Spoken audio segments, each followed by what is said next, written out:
जय भीम साथियों। एमजे फुले मिशन की तरफ से मैं बाबू राम नवोदयन हाजिर हूँ आज आपके बात में एक ऐसे महान शख्सियत के बारे में थोड़ी जानकारी लेकर जिन्होंने अपना संपूर्ण जीवन भारत को सशक्त, मजबूत, शिक्षित, न्यायिक और शोषण व भ्रष्टाचार मुक्त बनाने के लिए अपना पूरा का पूरा जीवन कुर्बान कर दिया। जिनकी जिनकी पुस्तक प्रॉब्लम ऑफ रूपी पर भारत की सबसे बड़ी बैंक, सर्वश्रेष्ठ बैंक आरबीआई की स्थापना की गई। वह बैंक जो भारत में सभी वित्तीय मामलों का और भारत के सभी बैंकों का देखरेख करती है, जिसके निगरानी में सभी बैंक काम करते हैं और भारत में कोई भी नोट छापना या जो कुछ भी आर्थिक गतिविधियां होती हैं उसको नियंत्रण करती है। ऐसी बैंक की स्थापना जिसकी पुस्तक पर हुई है, जिनका नाम भारत के या विश्व के किसी भी इतिहास में किसी के परिचय के मोहताज नहीं है। ऐसे महान शख्सियत की आप के बीच में आज हम बात करने जा रहे हैं। भले ही उन्होंने अपना जीवन जिनके लिए उन्होंने अपना पूरा जीवन कुर्बान किया, वो लोग आज उनकी बात को नहीं समझ रहे हैं। फिर भी आज आइए उनके बारे में थोड़ी हम जानकारी लेते हैं। साथ में जो लोग ये कह रहे हैं कि उन्होंने हमारे लिए किया ही क्या, तो उनको मैं बता दूं। पहले आपको पूरे जात और धर्म का जो चश्मा लगाए हुए हैं उसको बाहर हटाकर आपको ईमानदारी पूर्वक मानव और ईमानदारी निष्ठापूर्वक आपको उनकी सारी किताबों को पढ़ना चाहिए। उसके बाद में जो आपकी ऐतिहासिक पृष्ठभूमि है उसे पढ़िए और फिर उसके बाद में आपको पता चल जाएगा, अगर आपके लिए इन्होंने संघर्ष ना किया होता, काम ना किया हो, तो आज किस नाली में आज कीचड़ वो उठा रहे होते या किसके यहाँ पर आज फावड़ा चला रहे होते या किसकी गुलामी कर रहे होते, ये आपको पूरा का पूरा समझ में आ जाएगा। तो आइए दोस्तों, अब तो आप समझ ही गए हैं, आप जो सोच रहे हैं नाम वही सही है। तो दोस्तों हाँ, ये वही शख्सियत हैं जिन्होंने भारत का संविधान निर्माण किया, यानी संविधान निर्माता विश्व रत्न बोध सत्य बाबा साहब डॉक्टर भीमराव अंबेडकर जी के बारे में आज हम बात करेंगे। वैसे तो बाबा साहब अंबेडकर जी के जीवन के हर एक क्षण, हर एक जितने भी चीज़ें हैं उनके बारे में बताया जो आपके लिए प्रेरणादायी ही हैं, क्योंकि उनका पूरा जीवन संघर्ष से और आपके उत्थान के लिए ही काम किया, संघर्षों से भरा जीवन। तो ज़रूर आपको उनके बारे में जो कुछ मिले पढ़ना चाहिए। अब आइए आज हम बात करेंगे उनके जीवन से मुख्य छोटी छोटी बातों पर। उसके बाद एपिसोड के माध्यम से हर बातें आपके बीच में हम रखने की कोशिश करेंगे। तो आइए हम बात करते हैं उनके जीवन से संबंधित पूरी चीज़ों की। जो बाबा साहब अम्बेडकर का जन्म हुआ था वो 14 अप्रैल सन 1891 में हुआ था। इनके पिताजी का नाम रामजी मालोजी सकपाल था और माता जी का नाम भीमाबाई था। इनका जन्म महाराष्ट्र के महू में हुआ था। आइए हम देखते हैं कि इनके पिताजी का क्या कारोबार था। अगर इनके पिताजी की बात करें तो वैसे तो जिस धर्म से, जिस कास्ट से बिलोंग करते हैं, वैसे तो जात और धर्म तो लोगों की बनाई हुई चीज़ें हैं, इसमें कोई भी जड़ नहीं है। लेकिन फिर भी जहाँ से होता था वैसे तो इनको पढ़ने लिखने का अधिकार भी नहीं था, ना रुपये रखने का अधिकार, ना सही जगह पे चलने की, बहुत जगह प्रतिबंधित चीज़ें थीं। फिर भी जब ब्रिटिश सरकार का यहाँ आगमन हुआ तो उन्होंने यहाँ के अछूत लोगों को, शोषित लोगों को और महिलाओं में बहुत सारी जो कुरीतियों का वो शिकार होते हैं उस पर प्रतिबंध लगाया। साथ साथ में इन्होंने यहाँ पर इनको कुछ सहूलियत भी दी।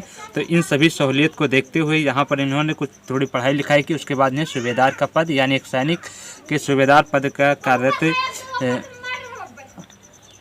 इस भारत में उस समय ब्रिटिश सरकार का आगमन हो चुका था। तो ब्रिटिश सरकार के आने के बाद हमारे देश में यहाँ के जो शोषित लोग थे, जो वंचित लोग थे, यानी अछूत, सछूत और जो महिलाएं थी जिनको बहुत से धार्मिक बंदिशें और कुरीतियों का शिकार होना पड़ता था, उन सभी चीज़ों को यहाँ पर इन्होंने कुछ सहूलियत दी और सभी लोगों को थोड़ा थोड़ा यहाँ पर मतलब सहूलियत मिली। तो उनके चलते इन्होंने थोड़ी अपनी पढ़ाई लिखाई किया। उसके बाद में यहाँ पर सैनिक का एक पद होता सूबेदार, उस पद पर इन्हें नियुक्त किया गया और वहाँ से इनकी थोड़ी घर खर्ची चलती रही। फिर भी अगर बात करते हैं तो इनके पूरे जीवन में इनको सामाजिक रूप से जो कुरीतियाँ थे उसका भी इनको द्वेष और जो भी परेशानियां, भयावह स्थिति झेलनी पड़ी, क्योंकि वहाँ पर जन पढ़ने का अधिकार नहीं था। हालांकि सरकार ने इनको कुछ इजाज़तें दी थी ब्रिटिश सरकार में, लेकिन फिर भी जो सामाजिक रूप से पाबंदियाँ थी, जो समाज के अंदर धारणाएं पैदा थी, उन चीज़ों को लेकर इनको बार बार में टॉर्चर किया गया, परेशान किया गया, वो चीज़ें थी। आइए आगे देखते हैं। अगर इनके हम परिवार की बात करें तो उनका पूरा परिवार इस समय अंधविश्वास पाखंड से एकदम मुक्त हो चुका था। उनके बीच में कबीरपंथी का काफ़ी हद तक प्रभाव देखने को मिलता है और माता जी मतलब पूर्ण रूप से लोग अंधविश्वास से मुक्त थे। प्रगतिवाद और वैज्ञानिक दृष्टिकोण को आगे बढ़ाने का काम कर रहे थे। साथ में इनके जो पड़ोसी थे, आसपास के लोगों को इन्होंने कुछ बताया। धीरे धीरे सभी लोग मिलकर आगे इनकी शिक्षा दीक्षा का काम करने की कोशिश करते हैं और एक मान सम्मान भरी ज़िंदगी जीने की आशा करते हैं, साथ में संघर्ष करना शुरू करते हैं। आइए इनके और जीवन की हम बात करते हैं। आइए अब बाबा साहब अम्बेडकर के शिक्षा दीक्षा से संबंधित कुछ बातचीत कर लेते हैं। तो अगर इनके शिक्षा की हम बात करते हैं तो बड़ी ही मुश्किल से इनको शिक्षा देने के लिए बड़ी ही मुश्किल से इन्हें विद्यालय में दाखिला दिया गया। फिर भी वहाँ पर इनको बैठने के लिए बहुत ही ख़राब स्थिति थी। बाहर बिठाया जाता था, सभी लोगों से अलग बिठाया जाता था। पानी पीने के लिए भी संघर्ष था, इनको वहाँ के घड़े से पानी तक भी नहीं पीने दिया जाता था। मास्टर लोग हाथ से छूकर मारते नहीं थे, क्योंकि उन्हें लगता था कि अछूत है, हम छू जाएंगे। तमाम तरह की उनके अंदर जो कुरीतियाँ थी, भ्रांतियाँ थी, जो कि धार्मिक रूप से लादी गई थी। ऐसी धार्मिक भ्रांतियाँ, कुरीतियों का सख्त से सख्त विरोध आज भी अगर कहीं देखने को मिलता है तो इसका विरोध होना चाहिए, इसके खिलाफ कानूनी कार्रवाई भी होनी चाहिए। उस समय भी तो ये जो इतनी चीज़ें होती हैं वहाँ पर तमाम दंश को सहते हुए, लेकिन इनके अंदर जो ज्ञान पिपासु थे, इनको ज्ञान पाने की जो इच्छा थी, उसके चलते इन्होंने काफ़ी चीज़ें, हर चीज़ को सहते हुए आगे काम करते रहे। तो देखिए, आइए इनकी प्राथमिक शिक्षा तो हुई धीरे धीरे। इसके बाद इन्होंने 1907 में मैट्रिक शिक्षा पास किया, जो कि बम्बई के इन्होंने 1907 में मैट्रिक शिक्षा का पास किया। इन्होंने 1907 में मैट्रिक पास किया, जो कि बम्बई के एल्फिंस्टन नामक के एक स्कूल से पास किया। लेकिन आर्थिक बदहाली और सामाजिक कुरीतियाँ, जो इनको बार बार लोग इनको कहीं निष्कासित करते थे, कहीं इन पर हमले होते थे, कहीं किसी को किडनैप कर लिया गया, तमाम तरह से इनको पढ़ने से रोकने के लिए काम किया जाता था। तमाम तरह की धमकियाँ भी आती थी। फिर भी ऐसे जो इनकी आर्थिक हालत भी ख़राब हुई, इन सभी के चलते इनको बड़ी समस्याओं का सामना भी करना पड़ रहा था। तो आइए देखते हैं आगे की शिक्षा इनकी कैसे हुई। जब यहाँ पर 1907 में इनकी मैट्रिक की परीक्षा पास कर लेते हैं, उसके बाद में अब आर्थिक समस्याओं से भी इनको जूझना पड़ रहा था। इसी बीच में बड़ौदा नरेश सयाजी राव गायकवाड़ जी ने इनको एक स्कॉलरशिप दिया, जिसके चलते इन्होंने 1912 में बम्बई के विश्वविद्यालय से स्नातक की परीक्षाएँ पास की। वहाँ पर जो परीक्षाओं के लिए 1912 में इन्होंने मुंबई विश्वविद्यालय से स्नातक की परीक्षा पास करने के लिए वहाँ पर अपना आवेदन करते हैं। फिर वहाँ से पढ़ाई अपनी शुरू करते हैं। लेकिन यहाँ पर एक धार्मिक पाबंदी का फिर इन्हें सामना करना पड़ गया। ये चाहते थे कि हम संस्कृत भाषा से अपनी पूरी परीक्षा पूरा करें, संस्कृत भाषा से अपनी पढ़ाई को पूरा करें। लेकिन जो धार्मिक बंदिशें थी, जो वहाँ के सवर्ण समाज जो खुद को सवर्ण कहते, तो वैसे तो सवर्ण कवर्ण कुछ होता नहीं है। सारे इंसान एक जैसे हैं, सभी में समानता होनी चाहिए और किसी भी तरह से कोई ये प्रूव नहीं कर सकता है किसी में कोई भेदभाव करने वाली, जो छुआछूत भेदभाव जितने हैं ये करना उचित है। लेकिन वहाँ पर मेजॉरिटी और जो कुछ लोगों के बीच में मूर्खतापूर्ण बातें रख दी गई, उसके आधार पर इनको वहाँ पर भी इसका सामना करना पड़ा और वहाँ पर इनका सख्त विरोध हुआ और संस्कृत लास्ट तक इनको संस्कृत की भाषा नहीं दिया गया, क्योंकि धार्मिक रूप से पाबंदी लगी थी कि इसको ये सब लोग नहीं पढ़ सकते हैं। तब इन्होंने वहाँ पर फारसी भाषा को लेकर स्नातक की परीक्षा को पास किया। अब यहाँ तक तो इनकी स्नातक की परीक्षा हो जाती, लेकिन इसके बाद की जो आगे की परीक्षाएं थी, अब देखिए आगे की देखते हैं इनको कौन कौन सी परीक्षाएं और पेपर हुए। सन 1915 में इन्होंने जब स्नातकोत्तर की उपाधि हासिल कर ली, तो इसके बाद में इन्होंने एक अपना शोध ग्रंथ लिखा। शोध ग्रंथ का जो विषय था वो था प्राचीन भारत की वाणिज्य, यानी प्राचीन भारत का वाणिज्य। अपना शोध प्रकाशित करवाते हैं, जिसका विषय होता है भारत का वाणिज्य, प्राचीन भारत का वाणिज्य। अपना शोध प्रकाशित कराते हैं, जिस शोध का नाम होता है प्राचीन भारत का वाणिज्य लिखा। और उन्होंने 1916 में अपना विश्वविद्यालय कोलंबिया में पीएचडी की उपाधि प्राप्त किया। जो पीएचडी की उपाधि इन्होंने कोलंबिया से प्राप्त किया, यहाँ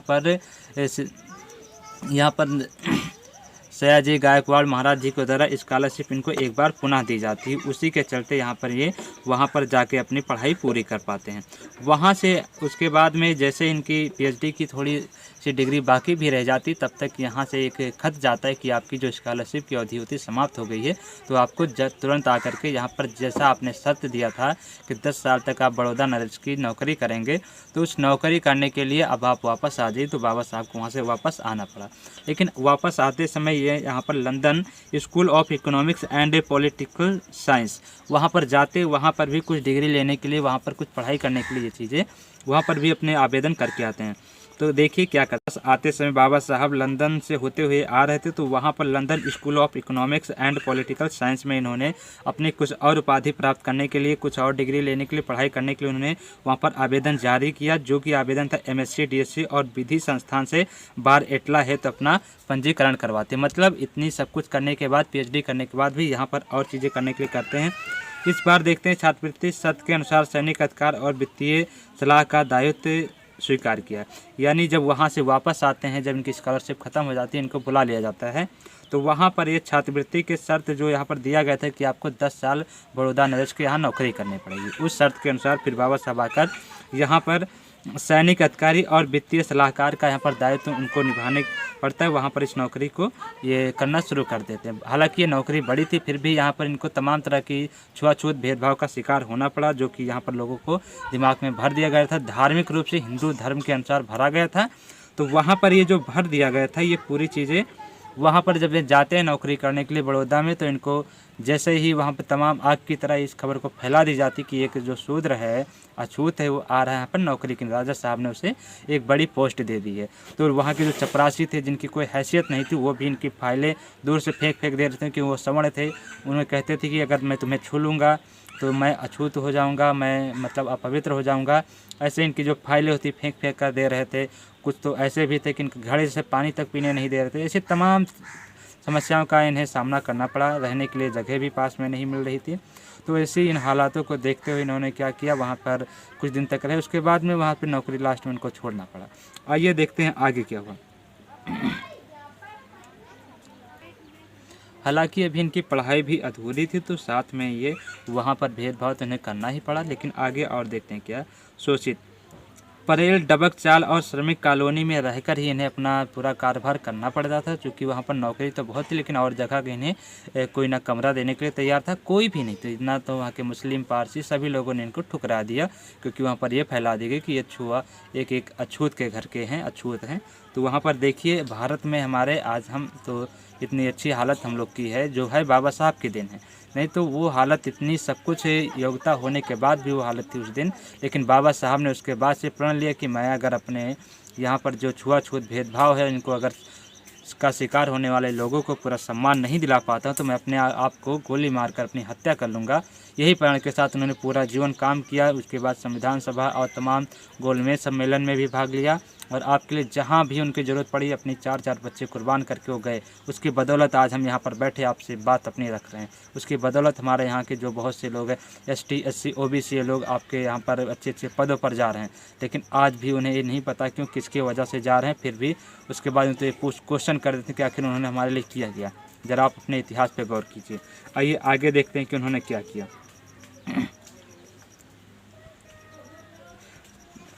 तो वहाँ पर जब इनको जगह रहने के लिए नहीं मिली, तो वहाँ डबक चाल और श्रमिक कॉलोनी में रहकर इन्होंने अपनी पूरी पढ़ाई अपनी पत्नी रमाबाई के साथ में रहकर पूरा किया, और पार्ट टाइम जॉब के रूप में वहाँ पर अपनी पार्ट टाइम जॉब करने के लिए वहाँ पर इन्होंने वकील का भी काम किया और अध्यापक का भी काम किया। आइए देखते हैं। सन 1919 में साउथ बैरो आयोग के समक्ष राजनीति दलित प्रतिनिधि, यहाँ पर जो अपना पिछड़ा हुआ समाज था उसका दायित्व था इनका। तो जो पिछड़ा हुआ समाज था उसके हितों के लिए या इनको जहाँ कहीं भी जाना पड़ा वहाँ गए। तो ऐसे ही था 1919 में। आइए देखते हैं कि इन्होंने कितना काम हमारे समाज के लिए किया, सामाजिक सुधार के लिए। तो देखते हैं कि उन्होंने सामाजिक सुधार के लिए भी बहुत सारे ऐसे काम किए, जिसमें मानवाधिकार, जैसे दलित और आदिवासियों महिलाओं के लिए जो अधिकार धार्मिक रूप से छीन लिए गए थे उनको दिलाने के लिए उन्हें पूरा पहले तो काम किया। उसके बाद पानी पीने का भी अपने यहाँ के लोगों को अधिकार नहीं था, छुआछूत भेदभाव का इतना, ताकि तालाब से कुत्ते बिल्ली पानी पी सकते थे, लेकिन ये हमारे जो SC ST OBC के भाई लोग हैं इनको वहाँ पानी पीने तक का अधिकार नहीं था। ये इतिहास कह रहा है, मैं नहीं कह रहा हूँ, आप इतिहास को पढ़कर जान सकते हैं। लेकिन आज वही लोग हैं जो सबसे ज़्यादा कट्टर विरोधी इनके बने जा रहे हैं, मतलब अम्बेडकर साहब का कट्टर विरोध करने वाले हैं। तो इनको आज समझना चाहिए, नहीं तो इनका जो आने वाला भविष्य फिर उसी गटर और नाली के बीच में होगा। ये मैं नहीं कह रहा हूँ, जो इनको जिस चीज़ को फॉलो करें, जिससे धर्म ग्रंथों को लेकर चलें, उन धर्म ग्रंथों की लेख है ये चीज़ें। आप उन धर्म ग्रंथों को पढ़कर आप समझ सकते हैं अगर हल्के से आप दिमाग लगाएंगे। लेकिन जो आपके अंदर दिमाग में पहले लालच और डर भर देगा, आपको उससे ऊपर उठना होगा। कहीं भी कोई चीज़ पढ़े तो जात और धर्म का चश्मा बाहर निकाल कर उस चीज़ को पढ़िए और उसका जो तथ्य सही तथ्य है उसको जानिए। आपके समाज में जितनी घटनाएं जितने भी कर्मकांड कराए जाते हैं उस पर देखिए क्या वो हकीकत जैसा कहा तो वैसा उतरते हैं या उसके आप उसको फॉलो करते जा रहे हैं। किसी चीज़ को इसलिए फॉलो ना करें कि वो आपके पुरखे करते हैं, हो सकता है पुरखों की कोई मजबूरी रही हो या उनको उस समय उसकी उपयोगिता रही हो, लेकिन आज उसकी उपयोगिता नहीं तो उसको करने की कोई ज़रूरत नहीं है। हमारा ये दायित्व बनता है कि हम अपने समाज को। इसके बाद अम्बेडकर साहब ने एक नारा भी दिया था, शिक्षित बनो, संगठित रहो, संघर्ष करो। आज वही चीज़ की हमें ज़रूरत है। सबसे पहले तो हमें शिक्षित होना होगा। हर हालत में एक रोटी कम खाएं, कम कपड़े पहने, कहीं पर कम आए जाएं, लेकिन हमें शिक्षित होना हर हालत में। दूसरा था शिक्षित रहो, फिर था दूसरा था संगठित रहो। हमें आपसी भेदभाव को मिटाकर, छुआछूत भेदभाव जो है उसको मिटाकर हमें एकजुट होकर काम करना चाहिए और करना ही होगा अगर आगे हम सुरक्षित रहना चाहते हैं तो।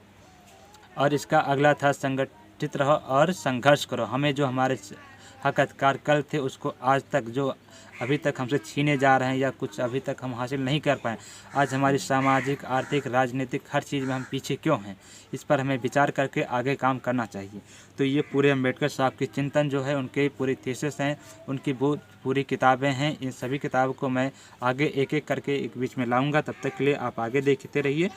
यहाँ पर जो धार्मिक कुरीतियाँ थे उसको भी ख़त्म किया। आइए देखते हैं 1927 में एक ऐसा ग्रंथ जो सभी लोग के हक अधिकारों को छीन रहा था, वो था मनुस्मृति। उसको बाबा साहब अम्बेडकर ने सार्वजनिक रूप से सन 1927 में दहन किया। हालांकि इसको यहाँ पर दहन करने का स्थान ही कोई नहीं दे रहा, तो वहाँ पर इनके एक सहयोगी थे, इनके एक सहयोगी ने इन्हें अपना स्थान दिया। वहाँ पर इन्होंने पूरे सार्वजनिक रूप से सभा में एक एक चीज़ें लोगों को जागरूक करते बता रहे थे कि बताइए ये चीज़ें चाहिए, तो लोग कहते हैं नहीं चाहिए। तो नहीं चाहिए तो उस किताब के करते करते एक पन्ना डालते लास्ट तक पूरी किताब को ही जला दी गई, क्योंकि उसमें कुछ ऐसा था ही नहीं जो आपको समता, समानता, भाईचारा स्थापित आपके समाज में कर सके। आइए देखते हैं इसके 1928 में महार सत्याग्रह इन्होंने किया। महार सत्याग्रह एक ऐसा सत्याग्रह था जो यहाँ पर अछूत लोगों को पानी पीने से वंचित करता था। तो वहाँ पर बराबरी का अधिकार, मानव होने का अधिकार लेने के लिए उस तालाब में पानी पीने का काम किया था। हालांकि इसमें तमाम लाठियाँ चलाई गई, सैकड़ों लोग घायल हुए इसमें, क्योंकि वहाँ पर ये मानता होगा कि तालाब तो अछूत हो गए, फिर उसमें गाय का गोबर मूत्र डाल के उसको फिर मंत्रों द्वारा पवित्र कर ले। पता नहीं क्या मतलब दिमाग में चला, मंत्रों से गाय का गोबर डाल के कर लिया गया। हालांकि ये उनका अपना मुद्दा है, लेकिन आपसे निवेदन है कि ऐसा कोई भेदभाव ना करें। फिर 1930 में इन्हें नासिक का आंदोलन हुआ, फिर पूना पैक्ट, गोलमेज सम्मेलन, तमाम घटनाएं हुई आपके बीच में। क्या उस सभी चीज़ों को आपके बीच में हम रखेंगे। इसके बाद इन्होंने छात्रावास और रात्रि के स्कूलों का, ग्रंथालयों का और शैक्षणिक नीति विधियों के माध्यम से तमाम से काम करते हैं।